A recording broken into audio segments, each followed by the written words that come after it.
Сәлем достар, бүгін сіздерге өзімнің күнделікті жасап жүрген кексімнің рецептімен бөлісетін боламын. Бұл кексі айранмен жасалынады.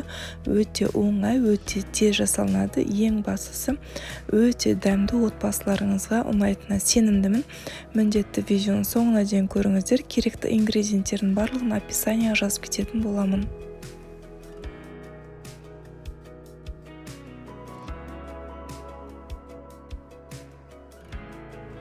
Бізге керекті заттар: сүйхмай, жұмыртқа, ұн, қант, айран, разрыхитель, ванилин.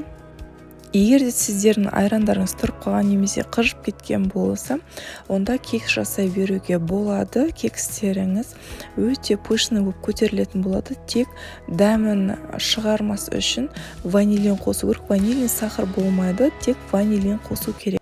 Ең бірінші жұмыртқамызды көпіршітетін боламыз. Мен венчиктің көмегімен көпіршітетін боламын. Егер де ол ұзақ болып кетеді десеңіздер, миксермен миксерлеулеріңізге болады. Осылай венчиктің көмегімен жұмыртқам ақ пенка болғанша көпіршітетін боламын. Бірінші осы екі жұмыртқамды көпіршітем. Содан кейін шетінен қантты салып отырып көпіршітетін боламын. Ұзақтау көпіршіту керек, себебі біздің жұмыртқамыз бен қантымыз әппақ ақ пенка болу керек. Дәл осындай. Мен ақ пенка болғанша 10 минуттай осылай венчикпен араластырдым. Енді осы көпіршітілген жұмыртқамыз бен қантымыздың үстіне сұйық заттарымызды қосамыз, яғни сұйық майымыз бен айранымызды қосатын боламыз. Содан кейін жақсылап араластырып, разрыхителімізді, ванилинімізді, одан кейін барып ұнымызды салып, жақсылап араластыратын боламыз.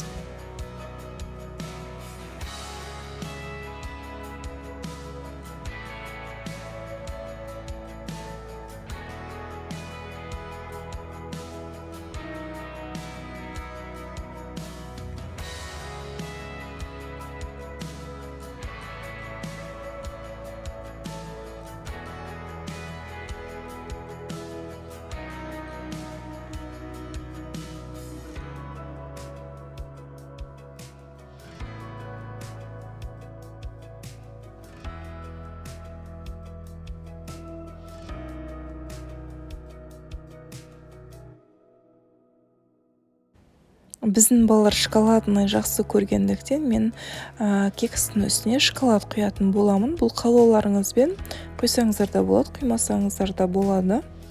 Шоколадтың үстіне сливкиді құйып, ертіп қойып қоямыз. И мен ортасына дән салатын боламын. Бұл да қалауларыңызбен. Мен осындай силиконовый ыдысқа пісіретін боламын.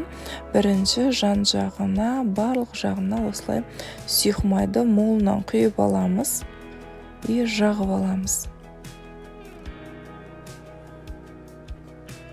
Қамырымыз ыдысқа жабыс қалмас үшін қамырымыздың жартысынан азын бірінші астына құйып аламыз.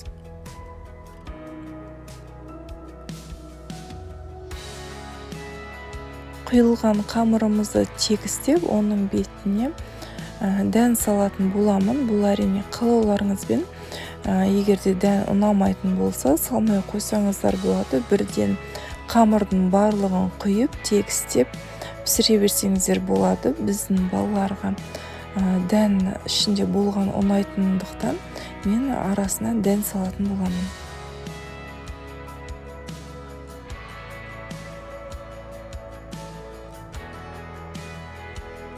Дәнімізді салып тегістеп алдым. Енді қалған қамырды осы дәннің үстіне салып, тегістеп, қызып тұрған пеште 200 градуста пісіретін боламыз. Жарты сағат или 35 минут піседі біздің кексіміз. Егер де сіздердің пештеріңіз қатты қызатын болса, 180 градуста пісіріңіздер. Менің кексім 200 градуста 35 минутта пісті. Кексіміз пештен ала сап, осындай пышақтың көмегімен кексімізді ыдыстан осылай ажырататын боламыз. Бұл қанша сұйық жақсаңыздар да жабысып тұратын болады, себебі біздің ыдысымыз силиконовый болғандықтан. Осылай шетіне әшейін пышақты тығып отырып ажыратып алсаңыздар болды. Пышағымызбен көмегімен барлығын өстіп ажыратып алдық. Енді кексімізді аударып, бір жағын бас отырып, тура видеодағындай жасасаңыздар, өте оңай алынатын болады.